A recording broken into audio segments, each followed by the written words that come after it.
ঠাকুরিয়া সারস্বত সম্মিলনী এবার করতে চলেছে ৪৮তম বার্ষিকী পুজো। দক্ষিণ কলকাতার একটি অন্যতম পুজো এটি। এই পুজো কমিটির সম্পাদক সৌম্য দাস বলেন, তারা আগে সাবেকিয়ানা ধর্মী পুজো করতেন। গত কয়েক বছর ধরে তারা থিমের পুজো করছেন। তাদের এবারের পুজো থিম দেহরথ। সম্পাদক সেই থিমের ব্যাখ্যা দিয়ে বলেন, মঞ্চপের সামনেই থাকবে একটা বড় রথ। প্যান্ডেলে যখন ঢুকবেন তখন দেখতে পারবেন আমাদের সামনে একটা বড় প্রকারের রথ। এবার রথের সেই রথটার মাঝে একটা হলও থাকবে, সেটাকে আমরা দেখাতে এসেছি আমাদের হৃদয়। এবার যেরকম সারথি রথটা চালায়, আমাদের হৃদয়ের মাঝখানে আমাদের মায়ের মুখ দেখা যাবে। অ্যান্ড আমরা সেটাই তুলে ধরতে চেয়েছি যে মা আমাদের সারথি রূপে আমাদের পঞ্চেন্দ্রিয় এগিয়ে নিয়ে যেতে চাইছেন। যাকে আমরা হৃদয় বলে কল্পনা করতে পারি, সেই হৃদয় হলো আসলে মা দুর্গা, যিনি সমস্ত বিশ্বকে পরিচালনা করেন। প্রভু জগন্নাথের রথে আছে ২০৬টি কাঠ, তেমনি আমাদের শরীরেও আছে ২০৬টি হাড়। এটা আসলে একটা প্রতীক।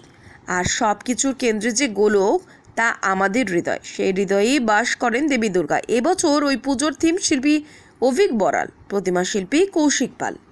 নমস্কার, আমার নাম সৌম্য দাস। আমি ঠাকুরিয়া সারস্বত সম্মিলনী সেক্রেটারি, এই পূজা কমিটি সেক্রেটারি। এবছর আমরা থিমের নাম দিয়েছি দেহরথ। দেহরথ অর্থাৎ জগন্নাথ প্রভুর রথ এবং আমাদের দেহর যেই সামঞ্জস্য বা কম্প্যারিজন, সেটাই আমরা তুলে ধরার চেষ্টা করেছি। জগন্নাথ প্রভুর রথও ২০৬খানা কাঠ দিয়ে তৈরি হয়, আমাদের দেহতেও ২০৬খানা হাড় দিয়ে তৈরি। উদ্বোধন আমাদের ৬ তারিখ। আর একটা জিনিস আমি অ্যাড করতে চাই, এবছর আমরা একটু মায়ের জুয়েলারি সেটা একটু নতুনত্ব করতে চেয়েছি। পাশে আমাদের এখানে লোহার ফ্যাক্টরি আছে, অ্যান্ড সেখানেই যেই লোহার স্ক্রেপস, সেইটা দিয়েই মায়ের জুয়েলারি আমরা তৈরি করেছি। তো এটা একটা নতুনত্ব জিনিস এবছর আমরা মেলে ধরতে চেয়েছি। আমাদের জন্যই এগুলো করা। আমরা চাই যাতে আপনারা আসুন, আপনারা এসে একটু এখানকার প্যান্ডেল বা এখানে শুধু আমাদের ঢাকুরিয়া সারস্বত সম্মিলনী না, ঢাকুরিয়ার আমরা জানি যে রেল লাইনের ওই পারে সেলিমপুর পল্লী আছে, বাউবাগান আছে, যোধপুর পার্ক আছে, এসব ক্লাব দেখে আপনারা চলে যান। কিন্তু রেল লাইনের এই পারে যে ৩-৪টে, কম করে হোক ৩-৪টে এত ভালো ভালো পুজো হয়, সেগুলো আপনারা মিস আউট করে যান। তো আমরা ১০০বার চাই আপনারা আমাদের প্যান্ডেলে আসুন, আপনারা আশেপাশে একটু ঘুরুন, এখানেও যে সুন্দর সুন্দর পুজো হয় সেগুলো আপনারা দেখে যান। এইটাই আমার রিকোয়েস্ট আপনাদের কাছে। পুজো আমাদের এটা ৪৮তম বর্ষ। আমাদের অনেক সিনিয়র পার্সন, আমাদের পাড়ার কাকু জেঠুরা, তারাই পুজোটা শুরু করেছিলেন। এখন সেটা আস্তে আস্তে আমাদের সিনিয়ররা করেছে। তারপরে তাদের সাথে আমরা করেছিলাম অনেক বছর পুজো। তারপরে এখন আমরা নিজেরা আমাদের মতন করে পুজোটা করছি। আগে বেসিক্যালি আমাদের এই পুজোটা টোটালি সাবেকি পুজোই ছিল, একদম একটা পাড়ার যেরকম সাবেকি পুজো হয় সেরকমই ছিল। বাট আমরা আস্তে আস্তে আমরা ভাবলাম যে না, ঠিক আছে, একটুখানি আমরা এখনকার যেরকম ট্রেন্ড বা যেরকম লোকে এখন যেরকম আর্ট বা যেরকম ধরনের ঠাকুর দেখতে পছন্দ করছে, সেই ধরনের আমরা কিছু করার চেষ্টা করি, একটু নতুনত্ব কিছু আনি। তো সেইখান থেকে আমাদের এই থিমের ভাবনাটা এসছে, এবং সেইখান থেকে আমরা থিম পুজোটা আগের বছর থেকে স্টার্ট করেছি। আর আপনি দেখতেও পাচ্ছেন যে আমাদের ঠাকুর যেটা থিমের হয়েছে, সেটা একদম খুব থিমেটিক যে করেছি সেটা নয়, সেখানে সাবেকি একটা ছোঁয়া আমরা রেখেছি, যাতে করে পাড়ার যারা সিনিয়র পার্সন তাদেরও যাতে করে সেটা খুব ভালো লাগে, এবং এখনকার নতুন জেনারেশন যারা আমাদের থেকে জুনিয়র বা আমাদের বয়সী, তাদেরও কাছেও জিনিসটা খুব প্রেজেন্টেবল হয়।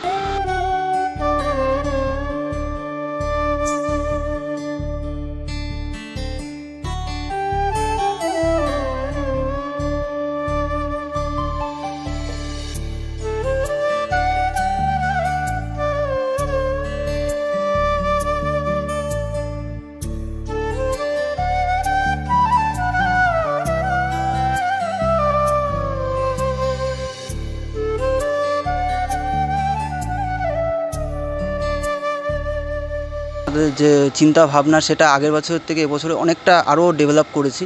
তো আমরা এবছরে সত্যি কথা বলতে কি আমরা খুবই আশাবাদী যে আগের বছরের থেকে এবছরে আমরা আরও ভালো কিছু করব, এবং দর্শক যারা থাকবেন, সে ভার্চুয়ালি হোক বা ফিজিক্যালি যারা ভিজিট করবেন, প্রত্যেকের কাছে থেকেই আমরা খুব ভালো রেসপন্স পাবো।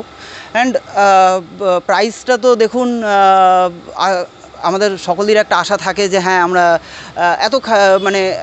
পুরো একটা বছর ধরে আমরা প্রত্যেকেই চাকরি করি। আমরা প্রত্যেকে চাকরি করি, তার মধ্যে থেকে আমরা টাইম বার করে এগুলো আমরা করি। তো এবারে আমাদের ওই একটা আশা তো থাকেই যে হ্যাঁ এবছর আগের বছর যখন 4টে প্রাইজ পেয়েছি, এবছরে নিশ্চয়ই অন্তত 4টের বেশিই হবে। তো এই আশাটা তো আমাদের থাকেই, সকলেরই আমাদের থাকে। আমাদের মতন অন্য পুজো যারা উদ্যোক্তা তাদেরও সেটাই থাকে, সেম আমাদেরও। আমাদের ক্লাবের সকল সদস্যের পক্ষ থেকে আপনাদের কাছে রিকোয়েস্ট যে আপনারা আমাদের পুজো একবার ভিজিট করে যাবেন, আমরা খুব আনন্দিত হব সেটাতে।